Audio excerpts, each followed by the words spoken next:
Welcome to சிறகு ஆரி work. இந்த ஸ்டிச்சோட பேர் வந்து சோட்டி ஸ்டிச் அப்படின்னு சொல்லுவோம். இதுக்கு வந்து ஃபஸ்ட்டு ஒரு ஸ்ட்ரெயிட் லைன் வரைஞ்சிட்டு அந்த லைனோட கொஞ்சம் கீழே வந்து அந்த லைன்லேருந்து ஒரு செயின் எடுக்கிறோம். எடுத்துட்டு மேலே வந்துட்டு எங்கே ஸ்டார்ட் ஆகுதோ அந்த பாயிண்டில் குத்தி லாக் பண்ணிக்கிறேன். லாக் பண்ணிவிட்டு கீழே எடுத்துகிட்டு வந்து கொஞ்சம் கேப் கொடுத்து கீழே வந்துட்டு லாக் பண்ணணும்.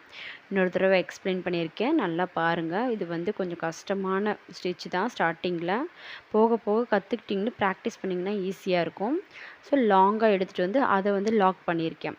அப்புறம் லெஃப்ட் ஆர் ரைட் எந்த சைடு வேணால் பண்ணலாம். நான் வந்து லெஃப்ட்டில் வந்துட்டு செட் பண்ணி அதை வந்து லாக் பண்ணியிருக்கேன். கீழே கொண்டு வந்து கொஞ்சம் கேப் விட்டு ஸ்டிச் பண்ணி திரும்ப அதை வந்து லாக் பண்ணியிருக்கேன்.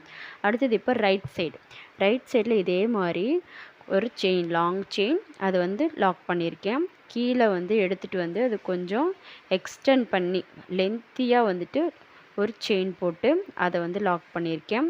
திரும்ப லெஃப்ட் சைடு கொண்டு போயிட்டு இதே மாதிரி நம்ம லெஃப்ட் அண்ட் ரைட் மாற்றி மாற்றி ஒரு 5 டைம்ஸ் 7 டைம்ஸ் வந்து நம்ம போடலாம். எந்த அளவுக்கு நம்ம போடுறோமோ அந்தளவுக்கு ப்ராடரான ஒரு சோட்டி ஸ்டிச் நமக்கு கிடைக்கும்.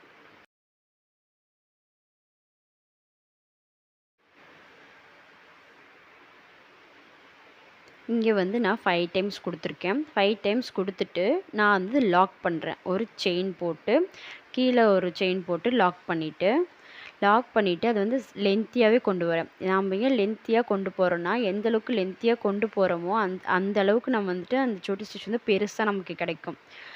இதே மாதிரி ரைட் சைடில் வந்து ஒரு செயின் போட்டு லாக் பண்ணிவிட்டு இந்த சைடு வந்து அதை க்ளோஸ் பண்ணுற மாதிரி அந்த சோட்டி ஸ்டிச் வந்து இந்த மாதிரி க்ளோஸ் பண்ணி இந்த ப்ராடராக போட்டிருக்க ஸ்டிச் வந்து க்ளோஸ் பண்ணி கீழே வந்து எடுத்துகிட்டு வந்திருக்கேன். கீழே வந்துட்டு அதே மாதிரி கொஞ்சம் லென்த்தியான ஒரு செயின் ஸ்டிச், அதை லாக் பண்ணுறதுக்கு ஒரு குட்டி செயின் வந்து நம்ம போட போகிறோம்.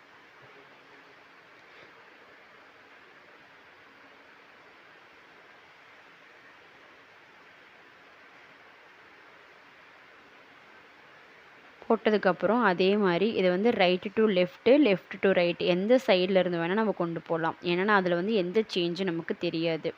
ஸோ லாக் பண்ணிவிட்டு கீழே எடுத்துகிட்டு வரேன். இந்த லைன் வந்து கொஞ்சம் சின்னதாக தான் இருக்குது, நீங்கள் கொஞ்சம் எக்ஸ்டெண்ட் பண்ணி போட்டுக்கோங்க. ஒரு 7 to 8 டைம்ஸ் இது வந்து நீங்கள் போட்டிங்கன்னா தான் நல்லா ப்ராக்டிஸ் ஆகும். ஸோ இந்த லென்த்து வந்து எனக்கு குறையுது, நான் வந்து இந்த க்ளோஸ் பண்ணுறதை விட எனக்கு லென்த்து கீழே குறைஞ்சிட்டே இருக்குன்னா அதையும் நம்ம எக்ஸ்டெண்ட் பண்ணிக்கலாம். இதை வந்து நான் லாக் பண்ணிவிட்டு இதுக்கு அடுத்த ஸ்டிச்சில் வந்து எப்படி இதை எக்ஸ்டெண்ட் பண்ணுறது அப்படின்னு நான் வந்து உங்களுக்கு சொல்கிறேன். ஸோ செயின் ஸ்டிச் போட்டு க்ளோஸ் பண்ணிவிட்டு ஃபினிஷ் பண்ணிட்டு கீழே கொண்டு வரேன். இது வந்து எந்த அளவுக்கு லென்த்தியாக கீழே இழுக்கிறோமோ அந்த அளவுக்கு நமக்கு லென்த்தியாக வந்து ஸ்டிச் கிடைக்கும். சோட்டி ஸ்டிச் வந்துட்டு பார்த்திங்கன்னா இந்த நெக் லைனில் எல்லாமே நம்ம போடும்போது நல்லா ப்ராடராக நமக்கு தெரியும். இங்கே வந்து எனக்கு 10ல் கீழே லென்த்துன்றனால வந்து எக்ஸ்டெண்ட் பண்ணியிருக்கேன். ஸோ அங்கே குத்தி நான் அப்படியே கீழே எடுத்துகிட்டு வந்து திரும்ப லாக் பண்ணியிருக்கேன்.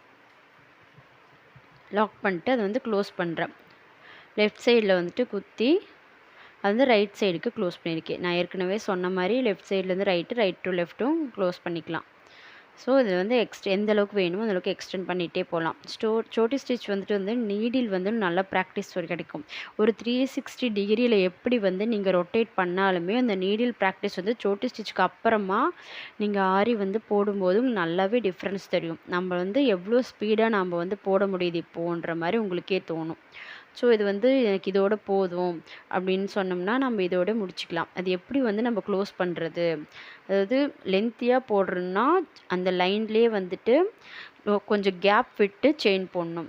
இல்லை எனக்கு இதோட போதும் நான் க்ளோஸ் பண்ணிக்கிறேன் அப்படின்னா அந்த செயின் ஸ்டிச் லாங்காக நம்ம இழுக்கிறோம் இல்லையா, அது லாங்காக இழுக்காமல் பக்கத்துலேயே குத்தி அப்படியே லாக் பண்ணிக்கிறோம். லாக் பண்ணி இதை வந்து ஈஸியாக அப்படியே க்ளோஸ் பண்ணிக்கலாம்.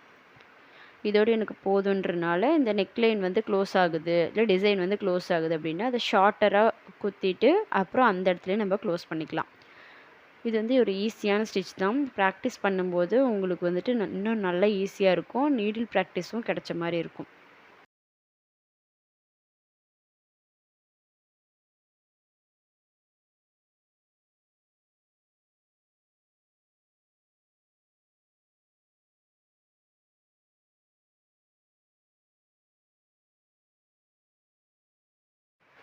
ஸோ இந்த எண்ட் நாட் போட்டு நான் அதை வந்து க்ளோஸ் பண்ணி சோட்டி ஸ்டிச் வந்து முடிச்சுக்கலாம் நம்ம.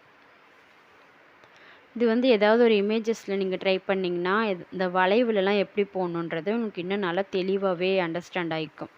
ஆனால் ஒன்றுமே இல்லை, லைனை ஃபாலோ பண்ணிவிட்டு நம்ம போட போகிறோம். வளைவாக இருந்தாலும் சரி, எதுவாக இருந்தாலும் லைனை ஃபாலோ பண்ணாவே இது ரொம்ப ஈஸியாக தான் இருக்கும்.